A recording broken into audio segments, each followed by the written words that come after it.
We're now in part 6 of my respectful rebuttal of Richard Gage's video, Blueprint for Truth. I've so far offered up 99 reasons for natural collapse on 9/11. Now we'll look at Richard's claims around the pulverization of the concrete and the metal decking. In our March 6, 2011 debate, Richard said, quote, "We see a 2-story pile of debris.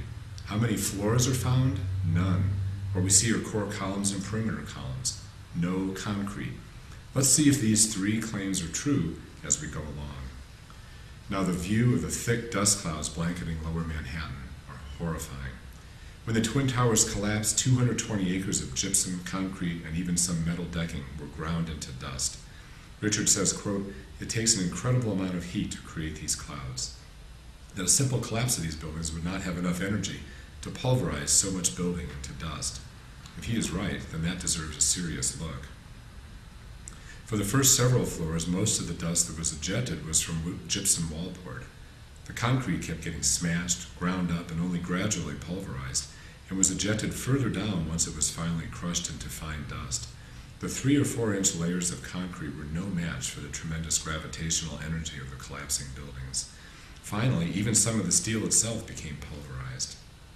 Every physicist and engineer I have read or talked to except 9/11 activists like Gordon Ross and Jim Hoffman insists there was plenty of energy to gradually pulverize 3 to 4 inches of concrete.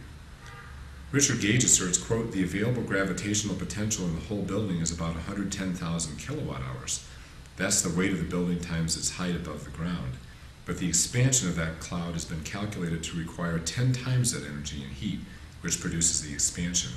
The energy doesn't add up for the collapse plus pulverization and ejection." Is this true? The gravitational potential of one of the Twin Towers was indeed around 110,000 kilowatt hours. What does that mean? That's the equivalent to the explosive energy of 98 tons of TNT.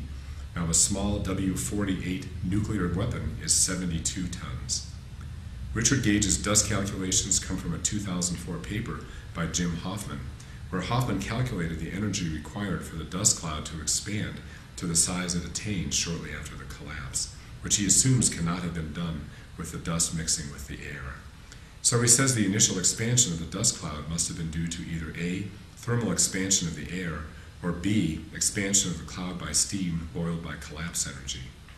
Since the dust cloud shortly after the collapse occupied 3.4 times the volume of the tower, he claims the expansion of the dust cloud required in excess of 1 million kilowatt hours, which must have come from the explosives or incendiaries.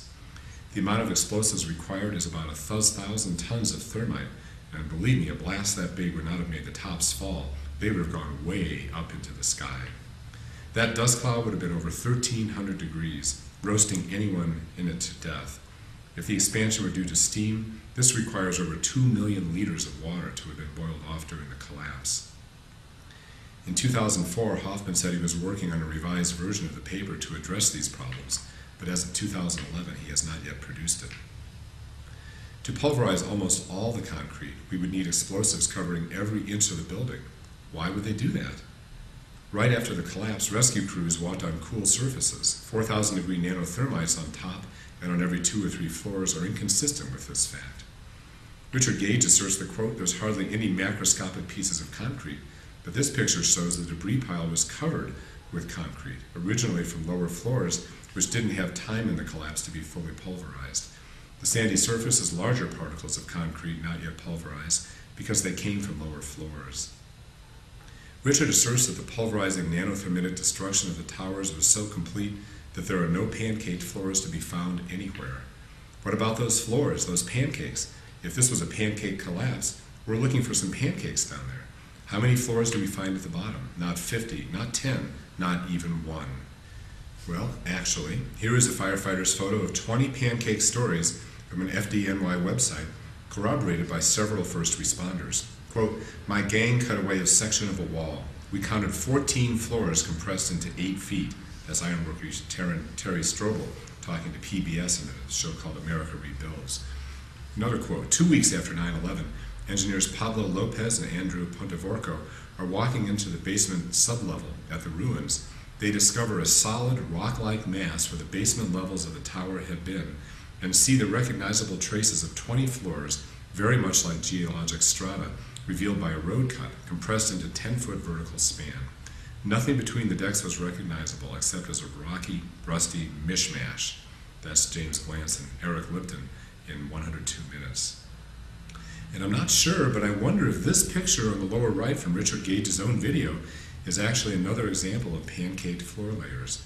Richard's assertion that the floors were blown apart in every direction by explosive nanothermites instead of being pancaked down in a natural collapse is flatly contradicted by photos and by eyewitness testimony.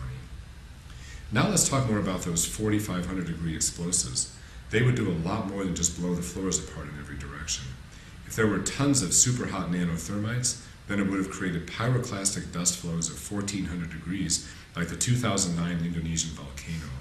Scalding dust killed people or burned their lungs, and thousands of them desperately needed ventilators.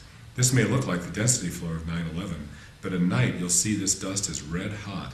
Is there even such a thing as 4,000 degree dust? Why did the people who were covered in fresh dust and debris not have third-degree burns all over their bodies and scalded lungs? That never happened on 9/11.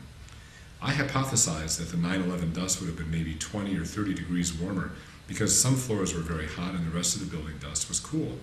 Our March 6th debate moderator, Tom Keeley from Rule of Law Radio, was an eyewitness who got too close to the collapsing buildings. And he told me that when the dust engulfed him, it was indeed warm, but not scalding. Even those guys who were right in closer than Tom had a horrible dusting, but the guys in this picture came out without burns or scalded lungs either. If 4,500 degree thermitic explosions were used to pulverize almost every inch of concrete in the building, then how can Richard explain the millions of sheets of unburned paper flying from tens of thousands of filing cabinets, even into the night, when paper burns at 451 degrees and 4,500 degree nanothermites supposedly blasted apart almost 100% of the concrete? If the steel were torn apart by nanothermites, then why are the flying beams all gray-colored? Wouldn't they be red or even white hot on the edges, where a second below they were heated to up to 4,000 degrees? If those clean diagonal cuts on some of the debris left behind in the rubble after the collapse were nanothermitic cuts, then why aren't these diagonal cuts visible in the pictures of the flying steel beams taken during the collapse? Richard Gage brings an impressive array of eyewitnesses to his presentation, and we'll take a look at these next.